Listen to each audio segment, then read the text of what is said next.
Hello everyone. मेरा नाम है Sandeep Das Gupta and welcome to अचीवर्ली।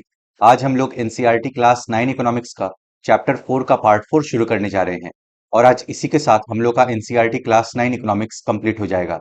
Previous chapter के लेक्चर्स अपलोड हो चुके हैं और मैंने क्लास 9 इकोनॉमिक्स का एक सेपरेट प्लेलिस्ट भी क्रिएट कर दिया है। प्लेलिस्ट का लिंक आपको इस वीडियो के डिस्क्रिप्शन बॉक्स में मिल जाएगा, तो जो लोग नए आए हैं वहां से उन वीडियोस को देख सकते हैं। मैं पढ़ाते हुए इंपॉर्टेंट पॉइंट्स को स्टार मार्क करता हुआ चलूंगा, तो अगर आप बुक से पढ़ रहे हैं आप भी उन पॉइंट्स को स्टार मार्क कर लें, या फिर अगर आप नोट्स बना रहे हैं तो अपने नोट्स में उन पॉइंट्स को लिख लें, क्योंकि वहां से क्वेश्चन आने के चांसेस ज्यादा होते हैं। अगर आपको कुछ डाउट हो तो आप मुझसे कमेंट्स में पूछ सकते हैं या फिर इंस्टाग्राम पे पूछ सकते हैं। इंस्टाग्राम का लिंक आपको इस वीडियो के डिस्क्रिप्शन बॉक्स में मिल जाएगा। एनसीईआरटी के बुक्स को आप एनसीईआरटी की वेबसाइट से फ्री में डाउनलोड कर सकते हैं, तो वहां से आप इस बुक को डाउनलोड कर लें और आज का लेक्चर देखने के बाद एक बार इस चैप्टर को पढ़ लें, जिससे कि आपको और अच्छे से समझ में आ जाएगा। तो चलिए अब आज का लेक्चर शुरू करते हैं। Chapter 4, food security in India, Bharat में खाद्य सुरक्षा। हम लोगों ने प्रीवियस लेक्चर्स में चैप्टर 4 के पार्ट 1 को, पार्ट 2 को और पार्ट 3 को कवर कर लिया है। आपको इस वीडियो के डिस्क्रिप्शन बॉक्स में चैप्टर 4 के पार्ट 1, पार्ट 2 और पार्ट 3 के लेक्चर का लिंक मिल जाएगा। अगर आपने वो वीडियोस नहीं देखा है तो पहले आप उन्हें देख लें, फिर आज के लेक्चर के साथ कंटिन्यू करें, जिससे कि आपको और अच्छे से समझ में आएगा। आज हम लोग चैप्टर 4 के पार्ट 4 को कवर करेंगे। इसमें हम इन टॉपिक्स को डिटेल में समझेंगे। तो चलिए अब आज का लेक्चर शुरू करते हैं। अंत्योदय अन्न योजना। अंत्योदय अन्न योजना was launched in December 2000. Under this scheme, 1 crore of the poorest among the BPL families covered under the targeted public distribution system were identified. Antyodaya Anna योजना दिसंबर 2000 में लॉन्च हुआ था। इस स्कीम में टारगेटेड पब्लिक डिस्ट्रीब्यूशन सिस्टम में आने वाले बिलो पॉवर्टी लाइन के परिवारों में से 1 करोड़ सबसे गरीब परिवारों को आइडेंटिफाई किया गया है। अंत्योदय अन्न योजना दिसंबर 2000 में शुरू की गई थी। इस योजना के अंतर्गत लक्षित सार्वजनिक वितरण प्रणाली में आने वाले निर्धनता रेखा से नीचे के परिवारों में से 1 करोड़ लोगों की पहचान की गई। Poor families were identified by the respective state rural development departments through a below poverty line survey. State rural development department ने अपने अपने स्टेट्स में बिलो पॉवर्टी लाइन सर्वे के द्वारा पुअर फैमिलीज को आइडेंटिफाई किया है। संबंधित राज्य के ग्रामीण विकास विभागों ने गरीबी रेखा से नीचे के गरीब परिवारों को सर्वेक्षण के द्वारा चुना। 25 kilograms of food grains were made available to each eligible family at a highly subsidized rate of 2 rupees per kg for wheat and 3 rupees per kg for rice. This quantity has been enhanced from 25 to 35 kg with effect from April 2002. प्रत्येक eligible family को 25 kilogram food grains highly subsidised rate पे provide कराया गया। Wheat 2 rupees पर KG और rice 3 rupees पर KG पे provide कराया गया। अप्रैल 2002 में इस क्वांटिटी को बढ़ाकर 25 किलो से 35 किलो कर दिया गया। 2 रुपए प्रति किलोग्राम गेहूं और 3 रुपए प्रति किलोग्राम चावल की अत्यधिक आर्थिक सहायता प्राप्त दर पर प्रत्येक पात्र परिवार को 25 किलोग्राम अनाज उपलब्ध कराया गया। अनाज की ये मात्रा अप्रैल 2002 में 25 किलोग्राम से बढ़ाकर 35 किलोग्राम कर दी गई। The scheme has been further expanded twice by additional 50 lakh BPL families in June 2003 and in August 2004. With this increase, 2 crore families have been covered under the Antyodaya Anna योजना। इस स्कीम को फर्दर 2 बार expand किया गया और जून 2003 में और अगस्त 2004 में इसमें 50-50 lakh additional below poverty line families जोड़े गए। इससे इस स्कीम में आने वाले परिवारों की संख्या 2 करोड़ हो गई। जून 2003 और अगस्त 2004 में इसमें 50-50 लाख अतिरिक्त बीपीएल परिवार 2 बार जोड़े गए। इससे इस योजना में आने वाले परिवारों की संख्या 2 करोड़ हो गई।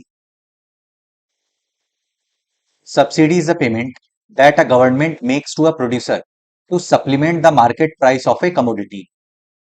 सब्सिडी वो पेमेंट है जो गवर्नमेंट किसी कमोडिटी के मार्केट प्राइस को सप्लीमेंट करने के लिए प्रोड्यूसर को देती है। फॉर एग्जाम्पल, किसी किसान ने व्हीट उगाया और उसे वो उगाने में 15 रुपए पर केजी पड़ा।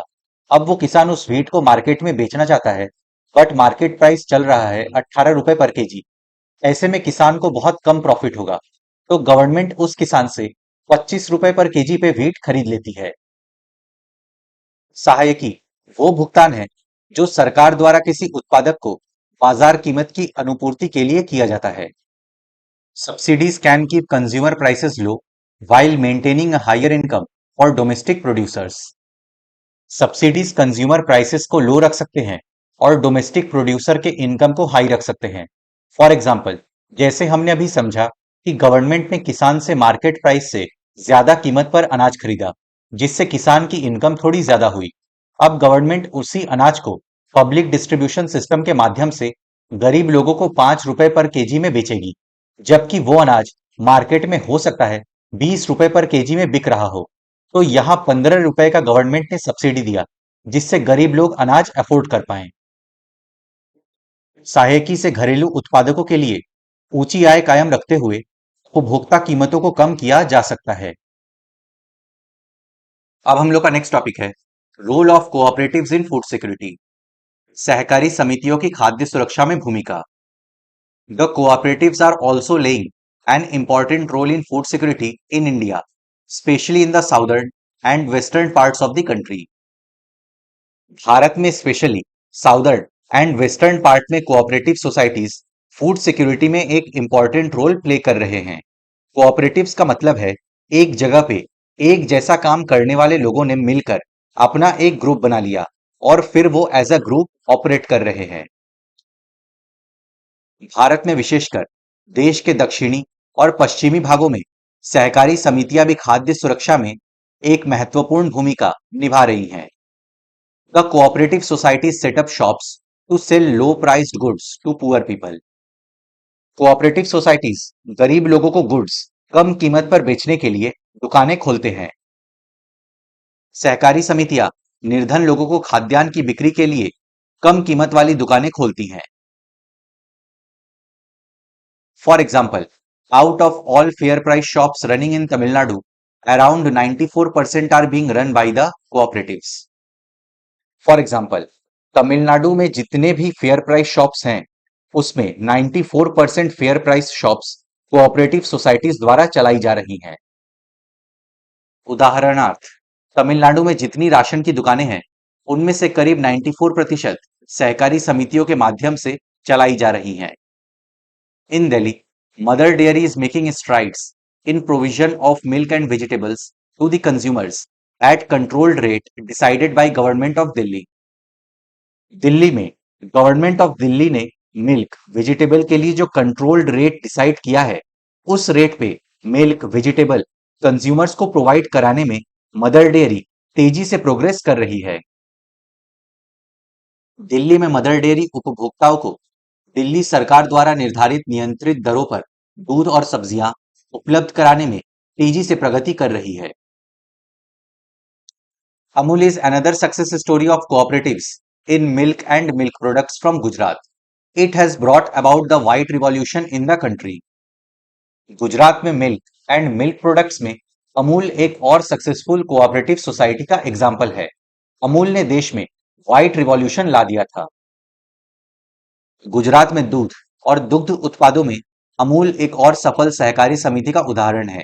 इसने देश में श्वेत क्रांति ला दी है। These are a few examples of many more cooperatives running in different parts of the country, ensuring food security of different sections of society. देश के डिफरेंट पार्ट्स में काम कर रहे कोऑपरेटिव सोसाइटीज का ये कुछ एग्जाम्पल है, जो सोसाइटी के डिफरेंट सेक्शंस के लिए फूड सिक्योरिटी इंश्योर कर रहे हैं। देश के विभिन्न भागों में कार्यरत सहकारी समितियों के और अनेक उदाहरण हैं, जिन्होंने समाज के विभिन्न वर्गों के लिए खाद्य सुरक्षा सुनिश्चित कराई है। Similarly, in Maharashtra, Academy of Development Science has facilitated a network of NGOs for setting up grain banks in different regions. इसी तरह महाराष्ट्र में एकेडमी ऑफ डेवलपमेंट साइंस ने डिफरेंट रीजन्स में ग्रेन बैंक्स यानी अनाज बैंक सेटअप करने के लिए एनजीओस के नेटवर्क में सहायता की है।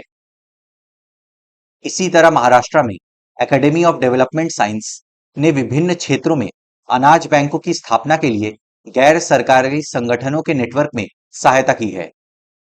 ADS organizes training and capacity building programs on food security for NGOs. Academy of development science NGOs के लिए फूड सिक्योरिटी पर ट्रेनिंग और कैपेसिटी बिल्डिंग प्रोग्राम्स ऑर्गेनाइज करती है। एडीएस गैर सरकारी संगठनों के लिए खाद्य सुरक्षा के विषय में प्रशिक्षण और क्षमता निर्माण कार्यक्रम संचालित करती है।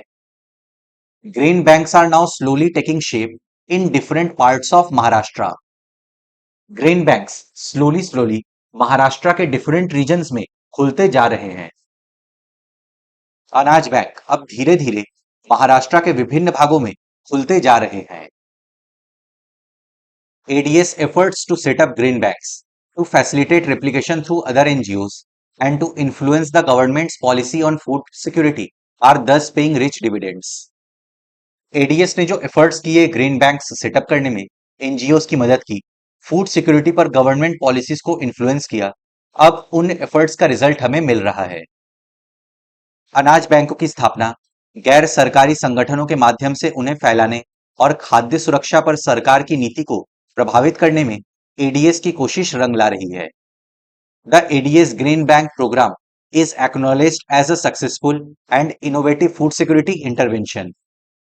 एडीएस ग्रेन बैंक प्रोग्राम को एक successful and innovative food security intervention के रूप में रिकॉग्नाइज किया गया है।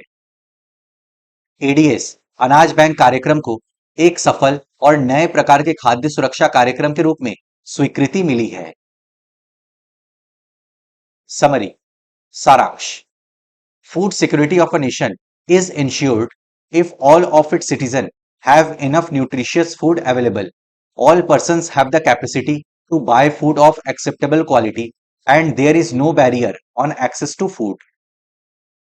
किसी देश का फूड सिक्योरिटी तब इंश्योर होता है जब उसके सभी नागरिक को इनफ न्यूट्रिशियस फूड अवेलेबल हो, सभी व्यक्तियों के पास कैपेसिटी हो, मतलब सभी व्यक्तियों के पास इतना पैसा हो कि वे एक्सेप्टेबल क्वालिटी का फूड खरीद सके और फूड के एक्सेसिबिलिटी में किसी प्रकार का कोई बैरियर ना हो। किसी देश की खाद्य सुरक्षा तब सुनिश्चित होती है जब उसके सभी नागरिकों को पोषक भोजन उपलब्ध होता है, सभी व्यक्तियों के पास स्वीकार्य गुणवत्ता के खाद्य खरीदने की सामर्थ्य होती है और भोजन तक पहुंचने में कोई अवरोध नहीं होता।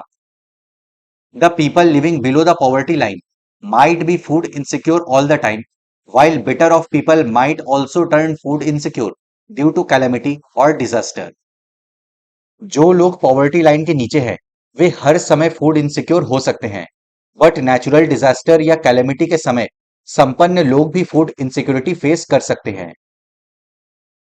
निर्धनता रेखा से नीचे रह रहे लोग खाद्य की दृष्टि से सदैव ही असुरक्षित रह सकते हैं, जबकि संपन्न लोग भी आपदाओं के समय खाद्य की दृष्टि से असुरक्षित हो सकते हैं। Although a large section of people suffer from food and nutrition insecurity in India, the worst affected groups are landless or poor households in rural areas, and people employed in ill paid occupations, and casual laborers engaged in seasonal activities in the urban areas. Bharat में एक large section of people food and nutrition insecurity face करते हैं, but इसमें worst condition है उन लोगों की जो रूरल एरियाज में लैंडलेस एंड पुअर हाउसहोल्ड हैं, जो कम सैलरी वाले ऑक्यूपेशन से जुड़े हुए हैं और अर्बन एरियाज में सीजनल एक्टिविटीज में कैजुअल लेबरर की तरह काम कर रहे हैं। यद्यपि भारत में लोगों का एक बड़ा वर्ग खाद्य और पोषक तत्वों की असुरक्षा से ग्रस्त है, सबसे अधिक प्रभावित समूह ग्रामीण क्षेत्रों में भूमिहीन और गरीब परिवार, बहुत कम वेतन वाले कार्य में लगे लोग और शहरी क्षेत्रों में मौसमी कार्य में लगे अनियमित श्रमिक हैं। The food insecure people are disproportionately large in some regions of the country, such as economically backward states with high incidence of poverty, tribal and remote areas, regions more prone to natural disasters, etc.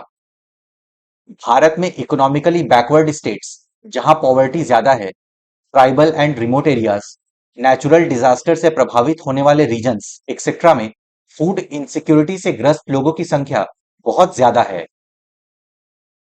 देश के कुछ क्षेत्रों में खाद्य की दृष्टि से असुरक्षित लोगों की बड़ी संख्या तुलनात्मक रूप से बहुत अधिक है। जैसे आर्थिक रूप से पिछड़े राज्यों में जहां बहुत अधिक गरीबी है, जनजातियों वाले व दूरस्थ क्षेत्रों में, और ऐसे क्षेत्रों में जहां प्राकृतिक आपदाएं आती रहती हैं।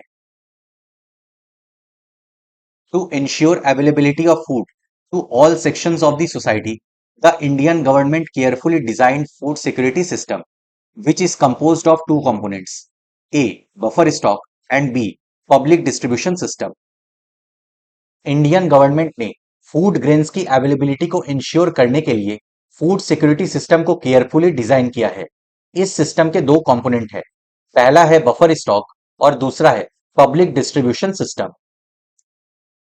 समाज के सभी वर्गों के लिए खाद्य की उपलब्धता सुनिश्चित करने के लिए भारत सरकार ने सावधानी पूर्वक खाद्य सुरक्षा प्रणाली तैयार की है, जिसके दो घटक हैं, पहला है बफर स्टॉक और दूसरा है सार्वजनिक वितरण प्रणाली। In addition to PDS, various poverty alleviation programs were also started, which comprised a component of food security. Public distribution system के अलावा वेरियस पॉवर्टी एलिवेशन प्रोग्राम्स भी शुरू किए गए, जिसमें फूड सिक्योरिटी को इंश्योर करना एक मेन कंपोनेंट है। सार्वजनिक वितरण प्रणाली के अतिरिक्त कई निर्धनता उन्मूलन कार्यक्रम भी शुरू किए गए, जिनमें खाद्य सुरक्षा का एक घटक भी शामिल था। Some of these programmes are integrated child development services, food for work, mid day meals, Antyodaya Anna Yojana etcetera. इनमें से कुछ प्रोग्राम्स हैं: integrated child development services, food for work, mid day meals, Antyodaya Anna Yojana etcetera. इनमें से कुछ कार्यक्रम हैं: एकीकृत बाल विकास सेवाएं, काम के बदले अनाज, दोपहर का भोजन, अंत्योदय अन्न योजना आदि। In addition to the role of the government in ensuring food security, there are various cooperatives and NGOs also working intensively towards this direction. Government के अलावा फूड सिक्योरिटी को इंश्योर करने के लिए वेरियस कोऑपरेटिव्स और एनजीओस इस direction में काम कर रहे हैं। खाद्य सुरक्षा उपलब्ध कराने में सरकार की भूमिका के अतिरिक्त अनेक सहकारी समितियां और गैर सरकारी संगठन भी जो इस दिशा में तेजी से काम कर रहे हैं। तो फ्रेंड्स, इसी के साथ हम लोग का चैप्टर 4 समाप्त होता है और इसी के साथ हम लोग का एनसीईआरटी क्लास 9 इकोनॉमिक्स भी समाप्त होता है। मैं आशा करता हूं आपको सब कुछ समझ में आ गया होगा। अगर आपको फिर भी कुछ डाउट है तो आप मुझसे कमेंट्स में पूछ सकते हैं या फिर इंस्टाग्राम पे पूछ सकते हैं। अपने फ्रेंड्स के साथ इस वीडियो को शेयर करें। वीडियो पसंद आए तो लाइक करें, चैनल को सब्सक्राइब करें। मैं मिलता हूं आपसे नेक्स्ट लेक्चर में। Good day to everyone. जय हिंद।